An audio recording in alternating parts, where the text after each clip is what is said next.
Agora vamos falar um pouquinho sobre o tecido conjuntivo, que está logo abaixo do tecido epitelial de revestimento. E o tecido conjuntivo ele vai apresentar uma complexidade maior, começando a falar das suas diversas funções, porque existem subdivisões. Nós vamos ver que o tecido epitelial ele apresenta a função, está amplamente distribuído no organismo, ele é o mais abundante, ele vai apresentar uma variedade de funções, né? Ele tem a função de unir, sustentar e fortalecer os tecidos corporais, ele protege e isola órgãos, ele tem a função de compartimentalizar estruturas com os músculos esqueléticos, tem a função de armazenamento de reserva energética, é a principal fonte de respostas imunológicas e principal sistema de transporte dentro do corpo. Então, essas são as várias funções do tecido conjuntivo. Nesta imagem, está representando os constituintes de tecido conjuntivo. Como eu disse anteriormente, todo o tecido ele é constituído por célula e por uma matriz extracelular. Uns com mais escassez, outros com mais abundância. Comparando o tecido epitelial ao tecido conjuntivo, nós podemos observar que ele tem uma abundância de matriz extracelular, onde suas células estão espalhadas, né, ao longo da matriz. Vai apresentar, podemos ver a presença de fibras, né, do tecido conjuntivo, vamos ver a classificação, além de um constituinte amorfo. Então, essa coloração escura aqui, onde estão esses constituintes, chamada de substância fundamental amorfa, contém diversas substâncias, como proteínas, glicoproteínas e carboidratos, que são disacarídeos que se repetem, chamado de glicosaminoglicanas. Então, essas substâncias compõem a chamada substância fundamental amorfa, que nós vamos reportar a essas substâncias nos subtipos de tecido conjuntivo. O tecido conjuntivo embrionário é também chamado de mesênquima. Esse tecido ele vai dar origem a diversas células do tecido conjuntivo. Por exemplo, aqui nós temos ainda um tecido conjuntivo embrionário chamado de tecido conjuntivo mucoso, que podemos encontrar no cordão umbilical e na polpa jovem dos dentes. Apresenta uma abundância de substância fundamental amorfa, algumas células do tecido conjuntivo que são chamadas de fibroblastos, que são células responsáveis por secretar grande parte da matriz extracelular, né, desse tecido, e esse predomínio de substância fundamental amorfa. Na classificação de tecido conjuntivo, eu falei que ele está subdividido em tecido conjuntivo propriamente dito e depois os de propriedades especiais. Vou começar a falar pelo tecido conjuntivo propriamente dito, né? Falando aqui da primeira subdivisão, que ele é classificado como frouxo. Então, o tecido conjuntivo areolar ou frouxo, ele vai estar presente logo abaixo do epitélio estratificado pavimentoso queratinizado, como eu mostrei anteriormente. Então, ele vai apresentar todos os tipos celulares do tecido conjuntivo e os seus constituintes da matriz extracelular. Ao visualizarmos uma lâmina ao microscópio, olhando, né, partindo lá do epitélio, nos referenciando pelo epitélio estratificado pavimentoso queratinizado, você mexendo no Charriot, você consegue visualizar o epitélio, o tecido conjuntivo frouxo, e descendo um pouquinho mais, você vai visualizar a próxima classificação, que é o tecido conjuntivo denso não modelado. Então, nesta imagem, nós podemos observar o tecido conjuntivo denso não modelado, onde há um predomínio de fibras colágenas, né? E essas fibras colágenas, elas vão estar dispostas de forma irregular. E ela ocorre frequentemente em lâminas, como fáscias, né, do músculo, está presente na região reticular, que é uma região mais profunda da derme, como foi citada, lá na camada mais superficial do coração, que é o pericárdio.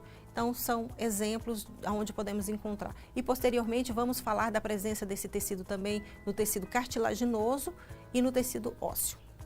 Já o tecido conjuntivo denso modelado também, né, vai apresentar um predomínio de fibras colágenas, e essas fibras colágenas, diferente do não modelado, apresentam uma organização. As fibras estão dispostas, né, em uma única direção, e também podemos ver entre as fibras colágenas os fibroblastos, que são células do tecido conjuntivo propriamente dito. Um outro exemplo de tecido tecido conjuntivo de propriedade especial é o tecido conjuntivo reticular, que tem a função de formar um estroma, um arcabouço em determinados órgãos, como por exemplo órgãos linfóides como o linfonodo, o baço, né, onde nós vamos ter a presença desse tecido conjuntivo reticular. Outro tecido, classificação de tecido conjuntivo de propriedade especial é o tecido conjuntivo elástico. E o nome é bem sugestivo, que ele vai ter um predomínio de fibras elásticas e vai estar presente em diversos órgãos, como os vasos sanguíneos, na traqueia, né, e outros exemplos de órgãos onde nós vamos ter a presença desse tecido que vai ser responsável por promover essa elasticidade, essa distensão, né, de acordo com a função do órgão. Uma outra classificação é o tecido adiposo, que também é um tipo de tecido conjuntivo, onde nós vamos ter o tecido adiposo com a função de reserva de energia, né, onde nós vamos ter isso armazenados em células chamadas de adipócitos, ou seja, nós vamos ter moléculas chamadas de triglicerídeos, que é uma molécula grande, que fica armazenado então nos adipócitos, né, e quando há uma necessidade, uma demanda de energia, essa molécula é quebrada e libera ácidos graxos e glicerol para a corrente sanguínea para que sejam utilizados como fonte de energia. O tecido adiposo também tem a função de preenchimento, né? Preenche estruturas corpóreas, tem a função de modelar a superfície corpórea, tem função também de atuar como coxins absorventes, como na palma da mão, plantas dos pés, nós vamos ter um acúmulo de tecido adiposo com essa função de proteção, isolamento térmico e produção de calor. O tecido adiposo apresenta diversas funções, dentre elas a função de reserva energética, né? Preenchimento, preenchendo os órgãos internos, modela a superfície corporal, atua como proteção nos coxins absorventes, como na palma da mão e plantas dos pés, isolamento térmico, produção de calor, no caso de recém-nascidos e animais hibernantes, daqui a pouco eu vou falar qual que atua em quê, que existe uma classificação em 2 tipos, e ainda apresenta uma função endócrina, ou seja, produz o hormônio chamado de leptina. Então, as células do tecido adiposo é conhecida, né, classificada como adipócitos. E ele pode ser classificado em 2 tipos, de acordo com a organização da gordura no interior de suas células. Então, a classificação como unilocular significa que os adipócitos apresentam apenas uma gotícula de gordura no seu citoplasma. Já a classificação do tecido adiposo como multilocular, as células vão apresentar várias gotículas de gordura em seu citoplasma. E esse tipo, ele é mais escasso, atua com a função de produção de calor. Então, enquanto o unilocular tem a função de reserva energética, né, é utilizado como substrato para a produção de energia, o tecido adiposo multilocular não tem essa função, ele tem a função de produzir calor, né, como proteção em recém-nascidos e em animais hibernantes.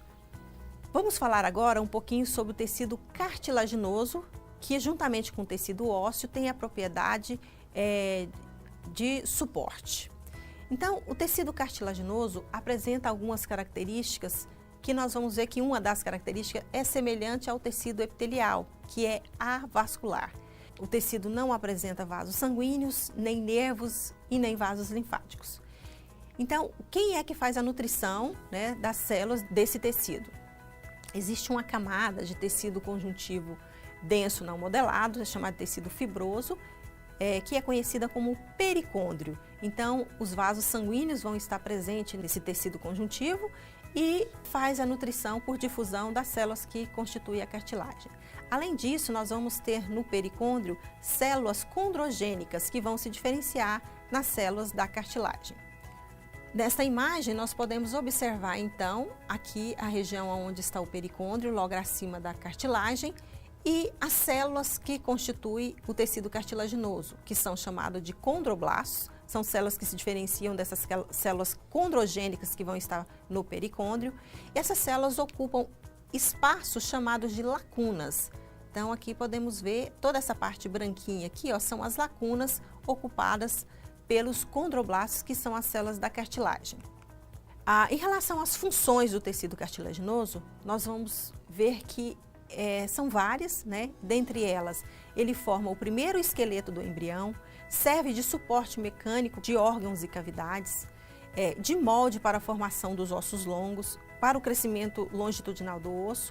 Também tem a função de resistência a forças de compressão, ou seja, função amortecedora, além de recobrir as superfícies articulares dos ossos. Em relação às células, eu já falei das células condrogênicas, que se diferenciam em condroblastos, que são blastos significa jovem, célula jovem, e à medida que essas células secretam matriz, né, substâncias para a matriz extracelular, para o seu meio externo, elas ficam aprisionadas nessas substâncias e aí passa a ser chamada de condrócitos. Então, condroblastos e condrócitos é o mesmo tipo celular, só que os blastos são jovens, né, têm uma atividade de síntese maior, enquanto que os condrócitos vão ter a função de manter o metabolismo da cartilagem. São células que são células maduras, né, os blastos jovens e os condrócitos, células maduras. Em relação aos constituintes da matriz, são semelhantes ao que já vimos em tecido conjuntivo propriamente dito, com algumas particularidades, como algumas proteínas que vão se diferenciar ou estão presentes em algumas fibras. Então, nós vamos ter na matriz o colágeno e elastina, além da substância fundamental amorfa, como eu falei anteriormente, que é representado pelas glicosaminoglicanas, proteoglicanas e glicoproteínas multiadesivas. O tecido cartilaginoso ele está classificado, ou ele se diferencia em 3 tipos: cartilagem hialina, cartilagem elástica e cartilagem fibrosa ou fibrocartilagem. Onde podemos encontrar cada uma dessas cartilagens, né, dessa classificação. Então, a cartilagem hialina ela é a mais abundante. Ela está presente, ela forma o primeiro esqueleto do embrião, ela está presente em partes da laringe, da traqueia, do sistema respiratório, né? E podemos observar na imagem os condrócitos, aqui é onde está roxinho, que lembra o núcleo de uma célula, na verdade é a própria célula, e o espaço branco é a lacuna. Então, em cortes histológicos, normalmente ocorre retração do tecido e acaba ficando esses espaços. Já a cartilagem elástica, ela vai apresentar um predomínio de fibras elásticas e podemos encontrá-la na epiglote, no pavilhão da orelha externa, né, nas tubas auditivas também. O terceiro tipo, que é a cartilagem fibrosa, os condrócitos já estão organizados de forma diferente das outras duas, que na cartilagem hialina e elástica eles estão dispostos, espalhados na matriz. Na cartilagem fibrosa, eles estão em números menores e se organizam em colunas. Onde podemos encontrar esse tipo de cartilagem? Na sínfise púbica, também nos discos intervertebrais, no menisco do joelho e nas porções onde os tendões se inserem nas cartilagens. Esses são os 3 tipos de cartilagem. Em relação à histogênese da cartilagem, a classificação é feita em 2 tipos. Quanto ao crescimento, ela pode ser classificada como intersticial ou aposicional. No crescimento intersticial, nós vamos ter que os condrócitos eles vão se dividirem e vão secretar a matriz e o crescimento vai ocorrendo para as extremidades. Enquanto no crescimento aposicional, as células, os condroblastos vão se diferenciar lá do pericôndrio e vão secretando matriz e o crescimento vai sendo na direção oposta aonde está o pericôndrio. Então, crescimento intersticial e aposicional. Vamos falar agora um pouquinho sobre o tecido ósseo. Então, o tecido ósseo, ele apresenta algumas funções, como suporte, proteção de órgãos vitais, formação do sangue, no caso da medula óssea vermelha, apoio aos músculos e atua também como armazenamento de minerais. Quanto à sua composição, como já foi dito, constituído por célula e por matriz extracelular. Em relação à matriz extracelular do tecido ósseo, ela apresenta uma particularidade. Aqui nós vamos ter uma parte orgânica, que são secretadas pelas células, e uma parte inorgânica. Nessa parte orgânica, nós vamos ter predomínio de fibras colágeno, 90% de colágeno, né? E existe uma classificação de colágeno tipo 1, tipo 2, então 90% vai ser colágeno tipo 1. Vamos ter as glicosaminoglicanas, as proteoglicanas e as glicoproteínas multiadesivas, que compõem a substância fundamental amorfa. Em conjunto, a parte orgânica compõe 35% da matriz, enquanto que 65% da matriz do tecido ósseo é constituído pela parte inorgânica, representada pelos minerais. Quando falamos em osso, lembramos sempre do mineral cálcio, mas na verdade, além do cálcio, do fosfato, nós vamos ter outros minerais que são importantes no processo de mineralização da matriz óssea, como o magnésio, o sódio, o potássio. E a interação de cálcio e fosfato constitui os chamados cristais de hidroxiapatita, que é responsável pela dureza do tecido ósseo. Em relação aos tipos celulares, nós vamos ter as células indiferenciadas, que são chamadas de células osteoprogenitoras, que vão resultar, vão se diferenciar nos osteoblastos. Também são células jovens, responsáveis por sintetizar grande parte da matriz. Vamos ter também um tipo celular semelhante ao que nós falamos lá de cartilagem, que nós tínhamos condroblastos e condrócitos, células jovem e madura, que nós vamos ter também osteoblastos e osteócitos. Então, osteócitos, células maduras. E ainda vamos ter um terceiro tipo celular chamado de osteoclastos. Os osteoclastos, eles apresentam funções contrárias, antagônicas aos osteoblastos. Os osteoblastos são responsáveis por secretar a matriz, enquanto que os osteoclastos vão remover a matriz do tecido ósseo.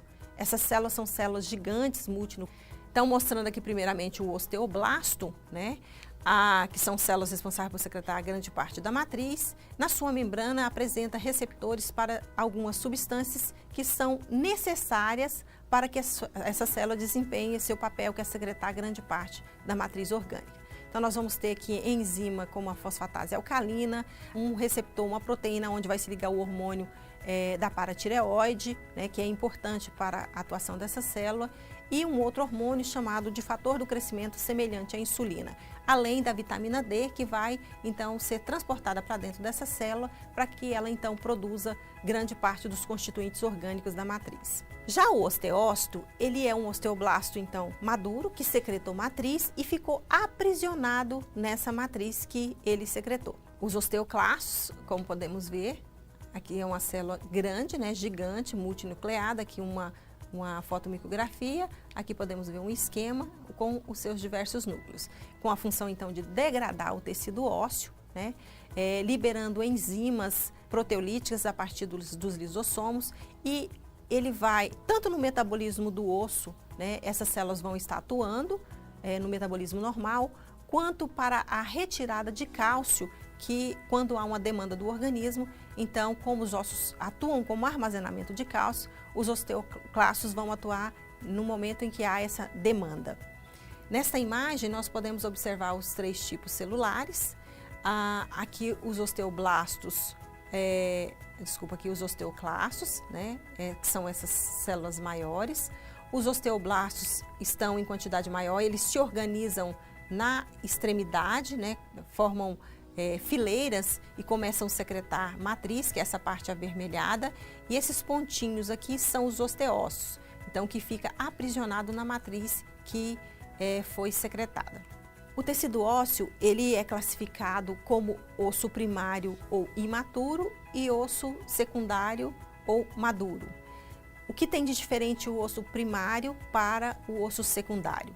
No osso primário, nós vamos ter as fibras colágenas dispostas de forma irregular, uma menor quantidade de minerais e uma abundância de osteócitos. Já o tecido ósseo secundário, ele tem uma organização em lamelas concêntricas. Então, à medida que o osso vai amadurecendo, ele vai formando lamelas concêntricas, onde na região central podemos ver um canal, que é onde, à medida que o osso vai sendo formado, Aqui nós vamos ter presente vasos sanguíneos, nervos, né? E à medida que a matriz vai mineralizando, esses espacinhos escuros aqui são as lacunas ocupadas pelos osteócitos.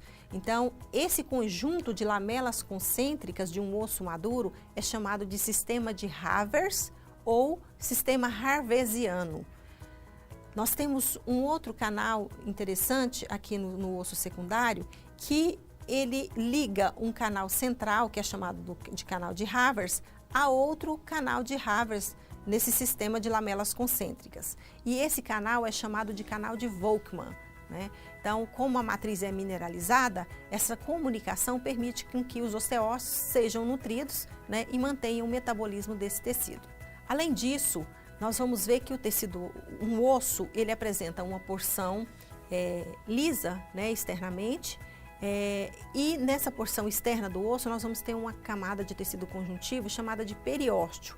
Nessa membrana, né, de tecido conjuntivo nós vamos ter as células osteogênicas, que vão se diferenciar em osteoblastos, né, que são responsáveis por manter o metabolismo desse tecido, e vamos ter uma outra camada que vai estar na região voltada para o canal medular do osso, que é chamada de endósteo. O endósteo também vai conter células osteoprogenitoras e reveste o osso internamente. E existem vários tipos, né, o tecido ósseo é classificado de acordo com a morfologia do osso. Então, em relação aos tipos de osso, nós temos os ossos longos, que temos como exemplo típico o fêmur, a tíbia, o rádio, a una, né, que vai apresentar uma porção da cabeça, que é chamada de epífise, e a parte cilíndrica é chamada de diáfase. Temos também os ossos curtos, como os ossos dos pés, das mãos, que é o carpo, o metacarpo, são exemplos de ossos curtos. Tem os ossos chatos também, e um osso com modelo irregular, como o da patela, né, a rótula do joelho, que é chamado de osso sesamoide. Além disso, os ossos são classificados como esponjosos ou compactos. Um osso esponjoso é aquele que tem vários orifícios, né, na sua porção, e o compacto é aquele que apresenta a porção lisa. Na verdade, todos os ossos vão apresentar uma porção compacta e uma porção esponjosa. Com relação à histogênese do tecido ósseo, ele é formado de duas maneiras. A classificação em ossificação intramembranosa e ossificação endocondral. Na ossificação intramembranosa, o crescimento, né, do osso se dá entre membranas de tecido conjuntivo. Então, os osteoblastos vão se diferenciar de células mesenquimais, que são células com formato estrelado, vão formar fileiras, vão se agrupar em fileiras e começam a secretar matriz. A matriz recém-secretada pelos osteoblastos é chamada de osteoide. Então, ela é uma matriz que ainda não mineralizou. À medida que essa matriz vai se tornando mineralizada, os osteócitos ficam aprisionados nela. Então, nós vamos ter, essa matriz vai ser classificada como uma matriz óssea mineralizada e os osteócitos ocupando lacunas, né, ao longo dessa matriz. Então, vamos ter essa explicação para a ossificação intramembranosa, e temos também aqui em verdinho representando os osteoclastos, que vai atuar também no metabolismo e mantendo o metabolismo do tecido. A ossificação endocondral, ela ocorre a partir de um molde de cartilagem hialina. Então, como falei que forma o primeiro esqueleto do embrião, né, nós vamos ter aqui esse molde primeiramente constituído por células do tecido cartilaginoso, que são os condroblastos, que vão secretando matriz. Posteriormente, essa região interna vai sendo substituída pelos osteoblastos. Simultaneamente vai ocorrer aqui a entrada de uma artéria nutrícia, né, que vai trazer nutriente para essas células, que vão então secretar matriz e resultar na formação do tecido ósseo, como podemos ver aqui nessa imagem. Aqui essa parte avermelhada já é a substituição do molde de cartilagem por tecido ósseo. O tecido ósseo, quando sofre fratura, né, as células vão atuar para fazer esse reparo. Então, quando ocorre essa fratura, o osso é quebrado, vai ocorrer uma hemorragia, destruição da matriz e morte celular. Então, forma um coágulo, vão estar presentes restos celulares e que serão removidos por macrófagos, que são células do tecido conjuntivo. Nessa imagem, nós podemos ver como funciona o reparo dessa fratura. Então, nós vamos ter as células osteoprogenitoras que vão se diferenciar em osteoblasto, tanto no periósteo quanto no endósteo, como já disse anteriormente. Vão secretando matriz, né, e vai preenchendo essa fratura. À medida que os osteoblastos vão secretando essa matriz, vai ocorrendo a diferenciação do tecido ósseo imaturo para um osso maduro. Então, aqui essa porção escura meio amarelada já é o osso secundário, né? Já o osso maduro. Isso vai acontecendo gradativamente até que o osso seja totalmente recuperado. E mesmo que o osso seja recuperado, mantém-se um calo ósseo que com o tempo ele desaparece. Então, é um mecanismo de reparo do tecido ósseo quando é fraturado. Bom, pessoal, hoje nós falamos então sobre o tecido conjuntivo, com as suas subdivisões, um pouco mais extenso do que o tecido epitelial. Falamos do tecido conjuntivo propriamente dito, de propriedades especiais, tecido conjuntivo de suporte, contendo o tecido cartilaginoso e tecido ósseo. E na próxima aula nós falaremos sobre o tecido nervoso. Muito obrigada e até a próxima.